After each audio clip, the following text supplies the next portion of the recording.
Hi fellow bibliophiles, and welcome back to Blatantly Bookish.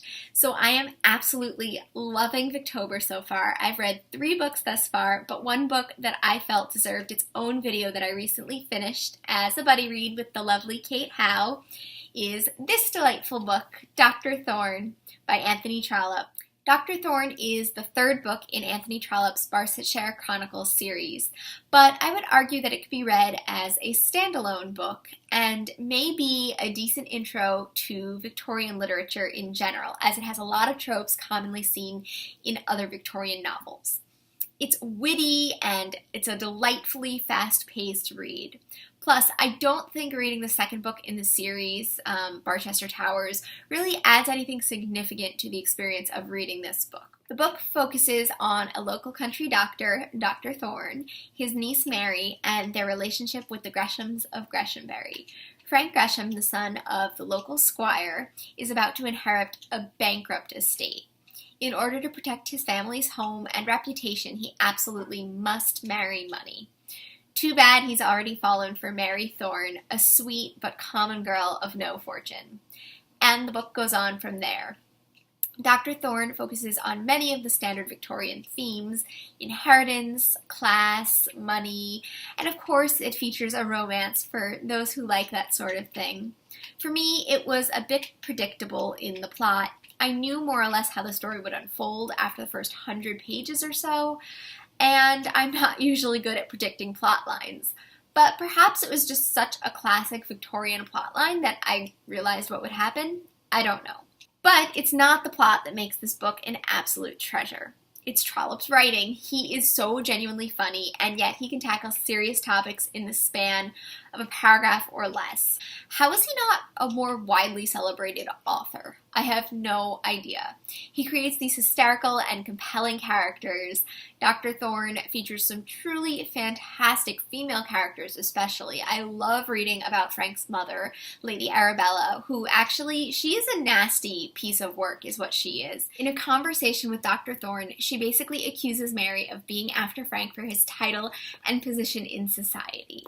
She suggests that Mary no longer come to Greshamsbury for a while, and then afterwards she says to Dr. Thorne, "Of course, Doctor, this won't change the intercourse between us, between you and the family." I mean, what nerve? But Dr. Thorne's response is perfect, and something I love so much about this book is how Dr. Thorne is so protective over Mary, and she really is his whole world. He responds, "Not change it," said he. "Do you think that I will break bread in a house from whence she has been ignominiously banished?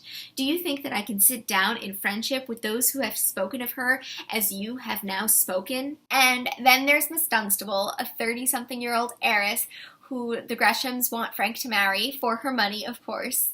But she is described as having a will of her own. She has multiple lovers, and she calls them her attendant knights. She is such a fresh and witty character, and I was quite disappointed, actually, that she didn't appear more frequently in the text. Some more fun in Trollope's writing is the way he chooses to name minor characters. I feel like this happens in other Victorian novels as well, but Trollope really goes overboard, and it is so comical. There's Dr. Philgrave, an incompetent doctor, Mr. Bide-a-while, and Mr. Slow, who are lawyers who, well, take a while. And then there's Miss Gushing, a very minor, chatty character who turns into Mrs. Rantaway at the end of the novel. And of course, Mr. Winterbones is described as a little withered, dissipated, broken-down man whom gin and poverty had nearly burnt to a cinder and dried to an ash. So that's an apt name indeed. Trollope's writing is full of these funny gems, but he can be quite serious as well. I think he is one of the most brief and accurate depictions of alcoholism in this book. There's plenty of alcohol and plenty of drunk characters in Victorian literature, but few books actually tackle alcoholism as an addiction and a disease. The character of Sir Roger Scatcherd explains his relationship with alcohol really well. Scatcherd says, "Is that all you know of human nature, Doctor? Abstain? Can you abstain from breathing and live like a fish does underwater? But nature has not ordered you to drink, Scatcherd." Habit is second nature, man, and a stronger nature than the first. And why should I not drink? What else has the world given me for all that I have done for it? What other resource have I? What other gratification? Oh my God, have you not unbounded wealth? Can you not do anything you wish, be anything you choose? No, and the sick man shrieked with an energy that made him audible all through the house. I can do nothing that I would choose to do, be nothing that I wish to be. What gratification can I have except the brandy bottle?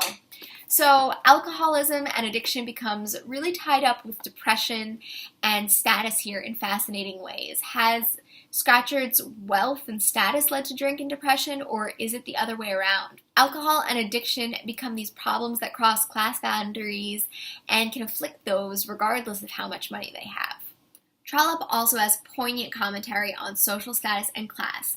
There's an entire chapter titled What the World Says About Blood.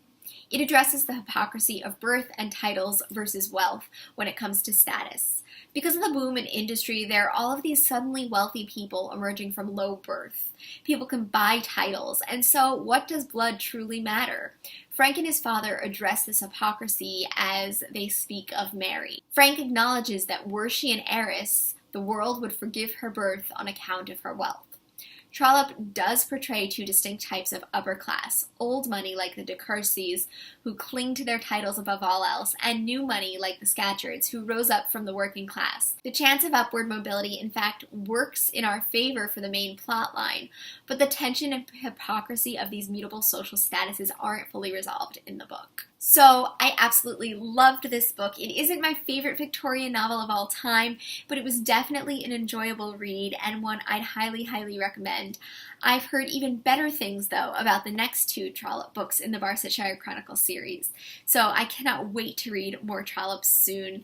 Have you guys read this book? Would you like to read this book? I can't wait to hear all your thoughts on this book or on Victober in general in the comments down below.